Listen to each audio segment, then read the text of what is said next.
the upper right-hand side of the map here in the red. He is for PSISTORM. It's Gumiho.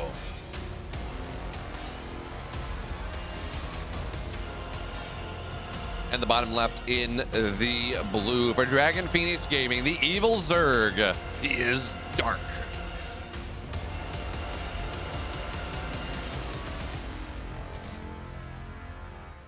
And folks, I'm gonna let you peer behind the curtain a little bit here, as you know, I'm a caster. I'm not supposed to be biased, but I will tell you that as a caster, I would prefer to not cast a TVT Grand Finals. So, if possible, I would like Dark to win. Because Dark versus Beyond is always a fun series, but that is the extent of my bias. And that really is, more than anything, that is the YouTube bias of, TVTs don't do nearly as well on YouTube. So, you know, Dark versus Beyond draws more viewers than Dark versus, or the Beyond versus Gumiho would be. Anyway, game number 1 of Inside, or game number 1 on Inside and Out. It's a bit of a Terran map. It's shorter. It has some horrifying, terrifying siege tank positions that you can siege up in, and also just chokes that are very hard for the Zerg to run through. So we're gonna have to see where exactly things go from here. Is Gumiho already doing something really weird by not walling off his natural and just putting his barracks just a little bit further back. I guess the play here is this barracks is gonna be just out of range of an Overlord if the Overlord occupies this pillar or this dead airspace. And then that might try to get, I mean, it'll see the natural though, so I don't really know. I was gonna say, I guess the theory is it might convince Dark that this is a proxy on the map instead of at home, but well, Dark's Overlord's not gonna arrive for a while, and Beyond is going to 1-1 here in game number 1.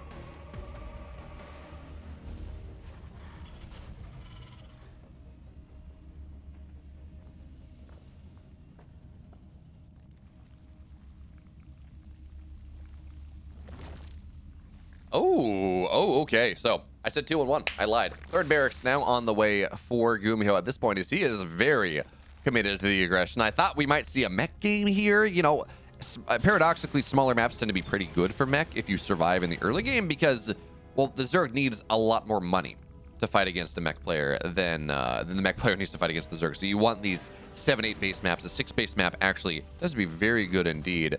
But Gumiho adding in a tech lab here. This actually might be this is probably stim timing, but it might be a combat shield timing. We're gonna have to pay attention.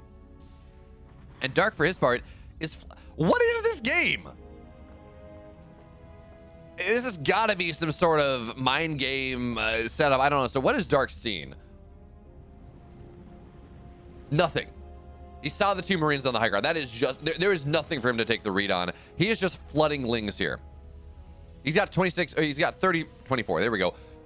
24 lings on the map. He's got his third base on the way, building more queens, but he's just trying to flood lings across the map to try to catch out a Terran who does not have a full wall, which he will, but Gumiho's building, well, actually, he's only building 2 Marines at a time. Marines have to go backwards. This is actually a bit of a problem. SCVs are pulled. Marines there in a great position, though. And yeah, this is just not going to work for Dark whatsoever. Dark is in a horrible spot. He gets 2 SCVs.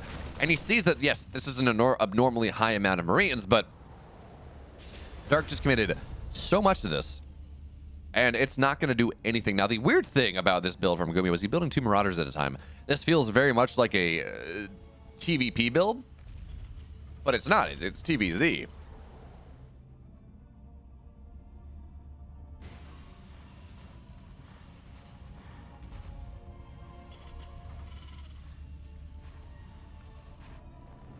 Now, he may be going for concussive shells behind this. Because again, Bane or Marauders against Lings are pretty horrible, but maybe the theory is also that Dark decides to hold with Roaches. Well, Marauders are great against that. Maybe he'll try to hold with Banes. Marauders are great against that. So, I don't know. That's my estimation, and certainly considering how he's posturing with the Marauders at the front, that is most likely what's going to happen. So now into the natural, here we go. Ling's now going to run forward, but it's really a pretty decent Ling out here coming in from Dark. So, oh, there's this round from the backside as well. This is just not going to work for Gumiho whatsoever. Yeah, the Lings were a bit of a unfortunate sacrifice from Dark on the other side, but it allowed him to see exactly what was happening. It killed, I don't know how many Marines, killed like 5 Marines, and Well, now Dark holds this with aplomb. He's got +1 Carapace on the way, +1 melee, or +1 attack on the way from Gumiho, but he doesn't have a starport until right now. Yeah, this is, as we said earlier, double plus on good. He's going on to 4th and 5th barracks, command center on the way as well. But, I mean, Dark is just, he can drone like a madman at this point. He held this with, he lost 46 links. That's it. He's fine. So Dark can get his 4th base up. He can get his Baneling Nest up. Does he have a lair? No. He can get a lair up if that's what he wants. Build it more and more queens, going up to 9 queen, which is really just the optimal defensive Zerg setup. And yeah, there we go. Macro Hatch on the way, as well as that 4th base. Dark is just booming at this point, to borrow a term from AoE 4, or the AoE casting scene in general. Dark is just booming at this point. He's macroing super hard. And by the time the Gumiho wants to get aggressive the next time, Dark's going to be on 66 workers. He's going to have, well, not Baneling speed because the layer is not done. He's going to have a bunch of Banes. It's going to be a far less effective push than what the first one was. So I'm very curious to see now how Gumiho tries to wiggle his way out of this one. Clearly, he's not going to go mech. He's committed too much to the upgrades for bio. And this just means he's going to have to find a way to tear Dark apart. Maybe drop all over the place. Or, you know, he did go up to 5 barracks pretty quickly. You know, he did have three racks decently fast. That was a 3 racks timing. So maybe that's going to be what he wants to do. But, oh, look at this. Oh, I love Dark. So sometimes you hate him because, like, wow, he's kind of making these games a bit annoying, and maybe sometimes he's 2BM. But I love Dark right now. He's going burrow before Larry is even done. He's just going to put burrow Banelings all over the place. He's going to make life impossible for Gumiho. And understanding how bad Gumiho's economy is, as the run by actually looks like he got 8 workers. How he knows how bad Gumiho's economy is. He's just going to burrow things everywhere. 4 scans out. Those aren't mules. That's economic damage in and of itself. As the bio on the right side, trying to kill these lings, but lings are speedy boys, folks. They, as long as they don't get aggroed onto the bio, they should be able to escape for the most part. Baneling speed on the way, not done. But this +1 Carapace really invalidates the +1 attack that Gumiho has been trying to build for himself.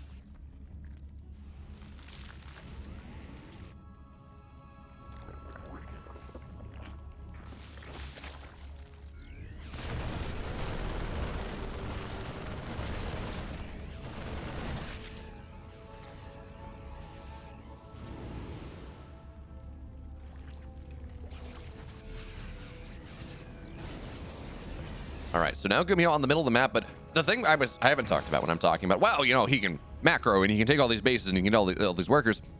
The creep spread from Dark is on the middle of the map. It's going to take a while for Gumiho to push through it as Dark. Yeah, he was a little late to his lair. He's very quick to his hive. It's going to be done before 9:30, really.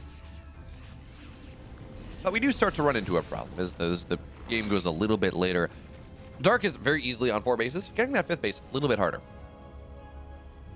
So you do have to pay attention to that as the game goes on. But realistically, as long as the Zergs have 1 base on the Terran, you're kind of fine. Double drop on the main base. Actually going to find a bunch of Overlords here, which may... Actually, it's going to be massively supply blocking Dark for the moment. 1 Overlord will go down. A couple more will fall. Dark now 153 out of 150. 4 almost gets the medevac, but not enough. There's now another drop on the other side. Queens are just going to rotate to defend this one. And I'm always so impressed when we look at Zergs who are on 9 queens, but they keep all their queens together and somehow they keep their injects up. It's... such a juggling act to make sure that you have all your injects where you need, and also you bring those queens together for every sort of defense. Anyway, Lings are going to find this drop on the left side, so really, Gumiho picks up, but he's starting to find a little bit of damage, right? He gets a couple Banelings here or there, gets a couple Overlords, gets a drone, gets a Spore. Not quite game-defining damage just yet, and now Dark's about to be at 2 upgrades up on his opponent. Well, actually, I guess Carapace and Armor are going to be done around the same time, but Hive is done here.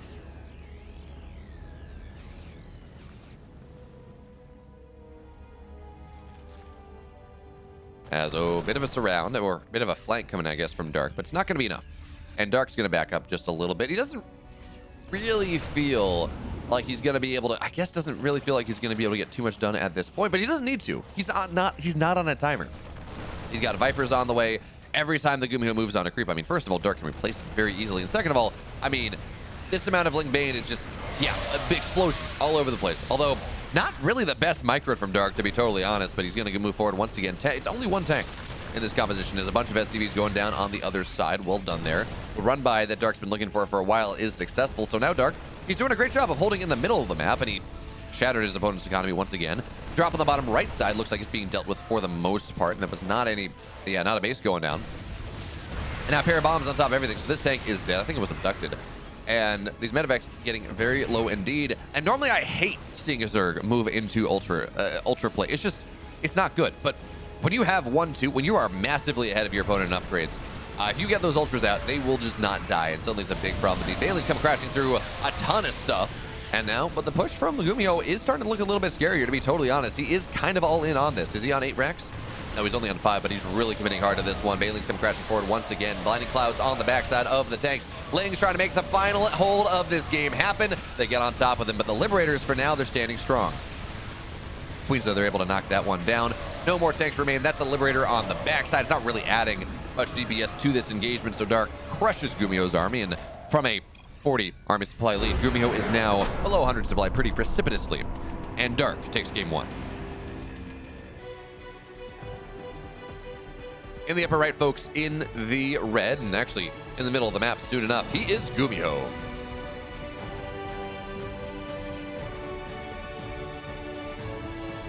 And up 1 in the upper left here in the blue. Will he find the 2 racks? Actually, it's going to be more than that. He is Dark.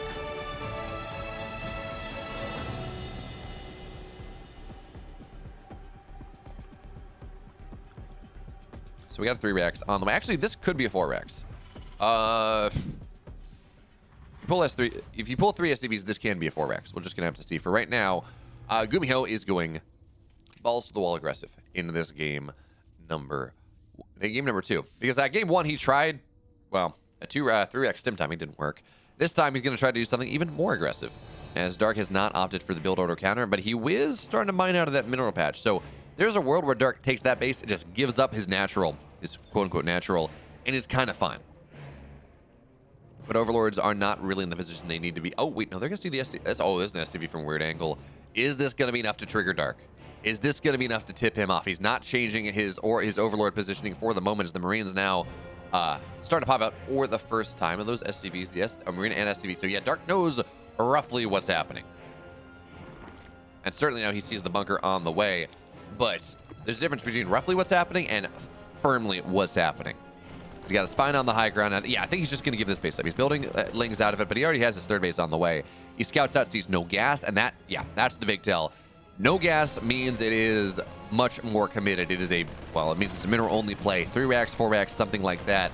And that does mean you need to commit super hard to the Ro4 on the way. Spine halfway done. SCV is trying to knock down as much as it can. There's Gumiho chasing these Lings around. Oh, that's going to be dead SCV. Very nice. Only 2 remain. And this spine on the high ground should be enough to get Dark into Roach place. He's adding both gases. Actually, that's the problem. He doesn't have any gas. Roaches are only 25 gas. It's going to be fine.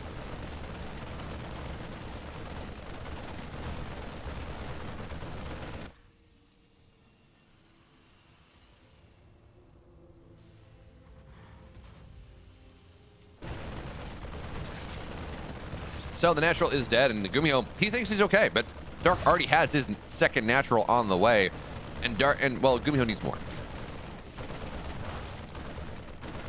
We have no factory. We have we have nothing here. Gumiho is all in. Make no mistake about it. So he's going to try to find his way in the high ground now, but there's already 1 spine. Now, granted, Gumiho finds his way in, and he's now going to try to knock down this other natural, as he's going to do a little damage to the Queen. Roaches are on the way, but they're not here just yet. Ooh, I don't know that I like that spine positioning, but Roach is here on the high ground, but the Queen actually does not have any transfuse energy. This is a bit of a problem here for Dark. He's going to lose the Queen, he's going to lose the Roaches, and he just can't quite hit snowballing potential just yet. But remember, it's hard for the Marines to find their way onto the high ground with the spine right there, but it's only 1. He's 1 spine defending the mineral line, which I understand. The Roaches continue to go down, and finally, this count should go down. Do we have enough gas for... No, we don't have enough gas for 6, so that Roach actually will fall. But Dark cleans up the rest of the Marines in the main base. In fact, Gumiho's going to give up on this. He's going to have to go home, but Dark's now got a pretty powerful timing. Building more Roaches, especially if he gets some Ravagers, he may just be able to run across the map and end the game.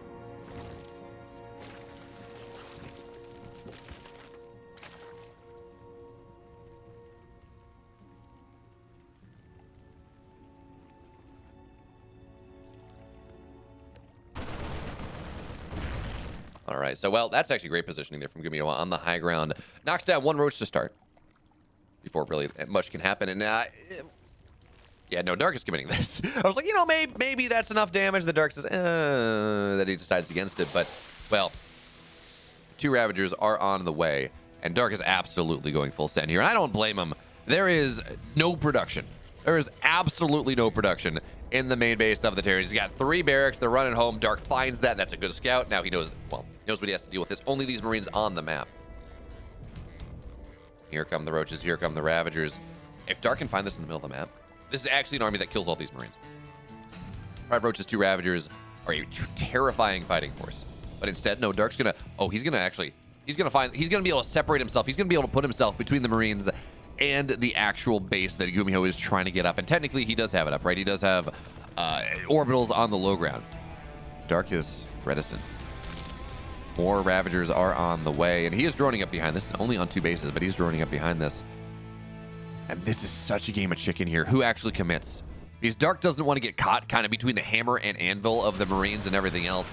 But this bear, well, the bunker actually will not go down. More bios get dropped, though. And actually, this is interesting. Now, of course, there's very little damage being done to this Roach army.